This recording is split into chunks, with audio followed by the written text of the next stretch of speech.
Saint Louis high school and কলেজের primary শাখা ছুটি দিছে, তাই একটু ভিড়, ছোট বাচ্চাগুলো বেরোচ্ছে আর রাস্তাটা হয়ে গেছে সরু, সাইকেল মোটরসাইকেল লাগছে।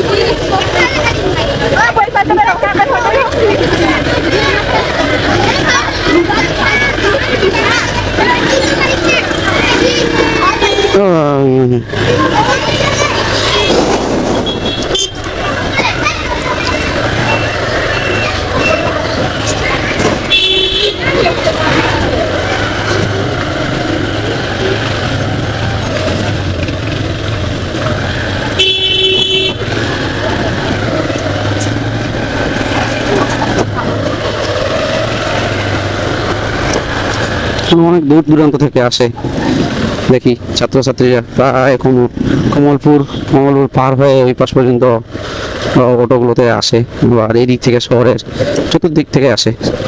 সেন্ট লুইস স্কুলের নিয়মকানুন অনেক ভালো এবং এই কড়া নিয়মের মাঝে থাকে, তাই মোটামুটি পড়ালেখার সঙ্গে ভালোই ব্যস্ত থাকে। এদের আরেকটা ভালো বৈশিষ্ট্য হচ্ছে পরীক্ষা প্রচুর, ক্লাস যতটুকু হোক বা না হোক সেটা কোনো ফ্যাক্ট না, কিন্তু সেন্ট লুইস স্কুলের সিলেবাসে পরীক্ষার সংখ্যা অনেক বেশি আছে, তাই মোটামুটি অভিভাবকরা খুশি হয় ওদের পড়ালেখা, কারণ স্কুলের একটা পরীক্ষাতে কেউ খারাপ করতে চাইবে না, আর এই কারণে পরীক্ষার সময়গুলোতে তাদেরকে পড়তেই হয় এবং চাপে থাকে, কোথায় বলতে চলে। মানে বাচ্চাদের যদি চাপে রাখতে চান তাহলে অবশ্যই সেন্ট লুইস স্কুল ভালো একটা চয়েস হবে।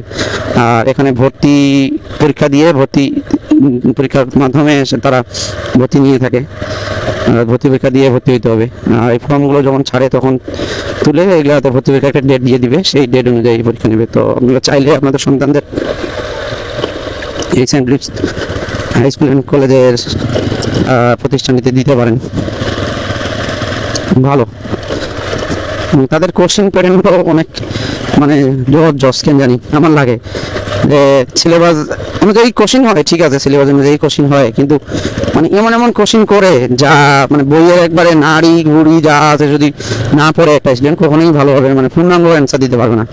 9-এর বিশেষ করে 9-10-এর, আমার সব প্রাইভেটগুলোই 9-10-এর 10-এর এবার, তো 10-এর কয়েকটা স্টুডেন্টের কোশ্চেনগুলো আমি দেখতেছি প্রি টেস্টের, তারপরে আরও পরীক্ষা হচ্ছে সেগুলার কোশ্চেনগুলো খুব গভীর থেকে করে, একবারে পুঙ্খানুপুঙ্খানুভাবে যদি পড়ে কেউ তাহলে এই কোশ্চেনগুলোর যে উদ্দীপক দেওয়া থাকে সৃজনশীলের সেগুলো ধরতে পারবে এবং সৃজনশীলের অ্যান্সার দিতে পারবে আর কি, এই হচ্ছে কথা।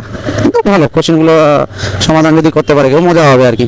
খুব একেবারে যে ইজি প্রশ্ন দেয় তা না, আবার খুব একেবারে যে কঠিন প্রশ্ন দেয় তাও না, মাথাটা ঠান্ডা করে যা খালি বুঝতে যদি পারে কোনো স্টুডেন্ট ও 100-তে 100 পাবে একবারে কনফার্ম।